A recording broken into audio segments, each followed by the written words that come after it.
लोकसभा चुनाव में भाजपा का टारगेट है 400 पार और मध्य प्रदेश में 29 लोकसभा सीटों में से 29 पर ही कब्जा करना।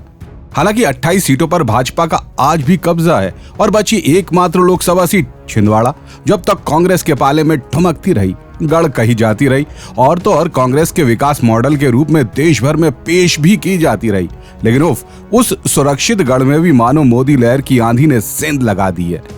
एमपी के सीएम मोहन यादव ने अपना फुल फोकस इस सीट पे करके पुराने समीकरणों की मानो धज्जियां उड़ा दी। अमरवाड़ा के विधायक कमलेश शाह ने कांग्रेस को बाय बाय कहा तो उनकी पत्नी पूर्व नगर पालिका अध्यक्षा माधवी शाह भी साथ हो ली। कई और नेताओं के साथ छिंदवाड़ा के महापौर विक्रम आहाके भी अब भाजपा के हो लिए हैं। कमलेश और विक्रम का जाना वाकई एक बड़ा झटका कांग्रेस के लिए माना जा सकता है।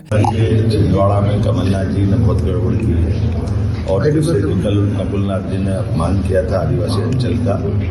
और छिंदवाड़ा महापौर हमारे विक्रम भाई ने कहा कि मुझे ऐसी पार्टी में नहीं रहना जहां आदिवासियों का अपमान होता है, तो आज उन्होंने अपनी कांग्रेस पार्टी को छोड़ करके भाजपा में ज्वाइन हुए। सिर्फ यही नेता नहीं बल्कि कई वरिष्ठ नेता और कार्यकर्ता कांग्रेस से विदा लेकर भाजपा का दामन थाम रहे हैं।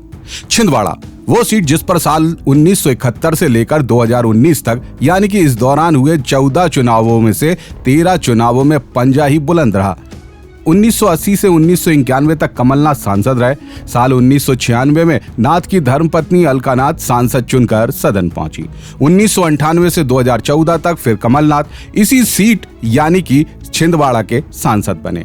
तो 2019 में एकमात्र सीट यही थी जो कांग्रेस ने जीता था, तो वो थी नाथ के बेटे नकुलनाथ यानी कि छिंदवाड़ा वाली सीट।